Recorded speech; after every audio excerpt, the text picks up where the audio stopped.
اعوذ باللہ من الشیطان الرجیم بسم اللہ الرحمن الرحیم وَلَقَدْ يَسَّرْنَا الْقُرْآنَ لِلذِّكْرِ فَهَلْ مِن مُدَّكِرٍ۔ آج ہم غنّے کے متعلق پڑھیں گے۔ سبق نمبر 16، غنّہ یعنی گنگنی آواز کے ساتھ پڑھنے کے قاعدے۔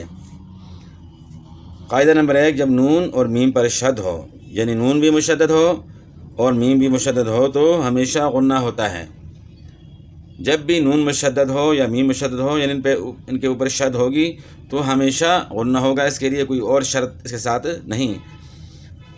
جیسے عم، ان، تو مقدار آپ نے نوٹ کر لی ہوگی، اور جیسے پہلے ویڈیو میں آپ کو بتایا تھا کہ غنّے کی مقدار اور حروف مدہ کی مقدار ایک الف کے برابر ہیں، تو غنّہ ہم نے کرنا ہے ایک الف کی مقدار کے برابر، یعنی کھلی انگلی جس طرح آہستہ سے بند کر لینا یا بند انگلی آہستہ سے کھول لینا، یہ ایک اندازہ ہے اس کا۔ تو آگے اس کی مشق جو ہے، ان الذین عم یتساءلون من الیم انا الینا اجلہن علی النبی الکتاب۔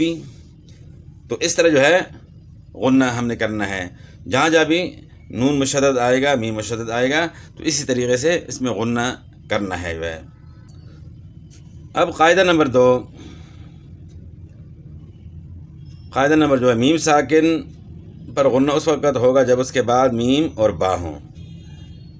میم ساکن پر غنّہ اس وقت ہوگا جب اس کے بعد میم اور با ہوں، جیسے وَلَكُمْ مَا كَسَبْتُمْ يَعْتَصِمْ بِاللَّهِ۔ تو یہاں میم مشدد ہے اس لیے اس میں غنّہ ہو رہا ہے۔ میم ساکن کے بعد جب بھی با آ جائے تو وہاں جو ہے اخفاء کے ساتھ غنّہ ہوگا، اور جب میم اور با کے علاوہ کوئی اور حرف ہو تو آواز کو ناک میں نہ کھینچیں، یعنی غنّہ پھر نہ کریں۔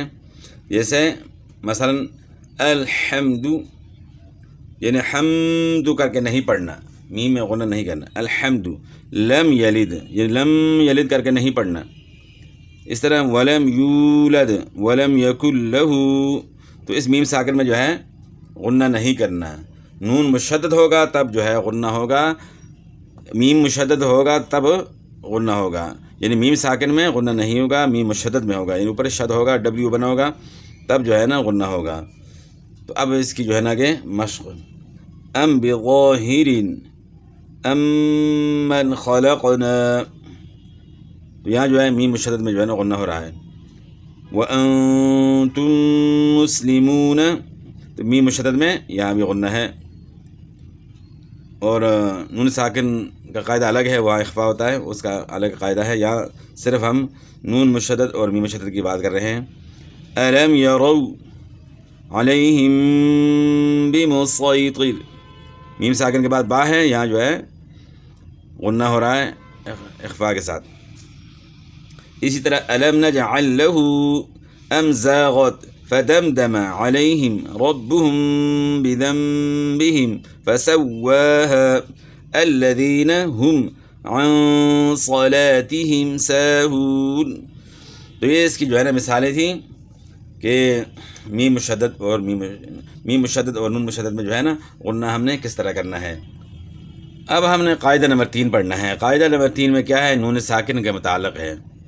نون ساکن اور تنوین، نون ساکن کس کو کہتے ہیں؟ جس نون کے اوپر جزم ہو، یعنی سکون ہو، اس کو سکون کہتے ہیں، اور دوسرا نام اس کا جزم ہے، تو سکون کی وجہ سے نون ساکن کہتے ہیں۔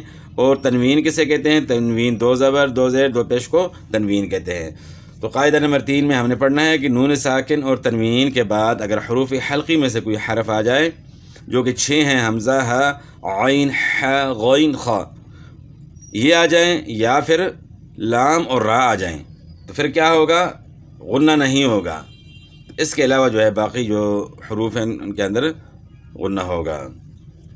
تو یہ نون ساکن کے متعلق جو ہے یعنی کیا ہوگا؟ اظہار ہوگا، یعنی وہاں ہم نے غنّہ نہیں کرنا۔ تو اگلے سبق میں انشاءاللہ ہم نے نون ساکن تنوین کے متعلق پڑھنا ہے، تو آج کے لیے اتنا ہی کافی ہے۔ والسلام۔